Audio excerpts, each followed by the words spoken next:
Kannur corporation പരിധിയിലെ തുളിച്ചേരി തോട്ടിൽ ഓവുചാലിലൂടെ മലിനജലത്തോടൊപ്പം വൻതോതിൽ കക്കൂസ് മാലിന്യവും ഒഴുക്കിവിടുന്നു.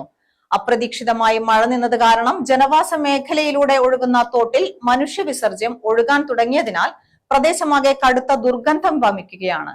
നിലവിൽ മഞ്ഞപ്പിത്തവും മറ്റ് മഴക്കാല രോഗങ്ങളും പടർന്നു പിടിക്കുന്ന സാഹചര്യത്തിൽ ഈ മലിനീകരണം വൻ പൊതുജനാരോഗ്യ ഭീഷണിയാണ് ഉയർത്തുന്നത്.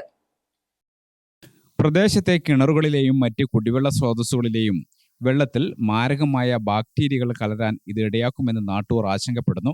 കോർപ്പറേഷൻ ഹെൽത്ത് വിഭാഗം ഉദ്യോഗസ്ഥർ കാട്ടുന്ന അലംഭാവത്തിനെതിരെയും കർശനമായ നിയമ നടപടികൾ സ്വീകരിക്കണമെന്നാണ് നാട്ടുകാരുടെ ശക്തമായ ആവശ്യം. തുളിച്ചേരി തോട്ടിൽ നിന്നുള്ള മലിനജലം കക്കാടുപുഴയിലേക്ക് ഒഴുകിയെത്തുന്നത് പുഴയെ പൂർണ്ണമായി തകർക്കുന്ന അതിഗുരുതരമായ പരിസ്ഥിതി പ്രശ്നമാണ്. ജലസ്രോതസ്സുകൾ മലിനമാക്കുന്നത് വെറുമൊരു നഗരസഭാ ചട്ടലംഘനമല്ല, മറിച്ച് ജലമലിനീകരണ നിയന്ത്രണ നിയമപ്രകാരം തോട്ടിലോ പുഴയിലോ കക്കൂസ് മാലിന്യമോ വിഷലിപ്തമായ മറ്റ് പദാർത്ഥങ്ങളോ നേരിട്ടോ അല്ലാതെയോ ഒഴുക്കിവിടുന്നത് കടുത്ത കുറ്റകൃത്യമാണ്. നാട്ടുകാർ നിരന്തരം പരാതിപ്പെട്ടിട്ടും കണ്ണൂർ കോർപ്പറേഷൻ ഹെൽത്ത് ഇൻസ്പെക്ടർമാരും അധികൃതരും പുലർത്തുന്ന നിസ്സംഗത തികച്ചും പ്രതിഷേധാർഹമാണെന്ന് BJP നോർത്ത് ജില്ലാ പ്രസിഡന്റ് KK വിനോദ് കുമാർ പറഞ്ഞു.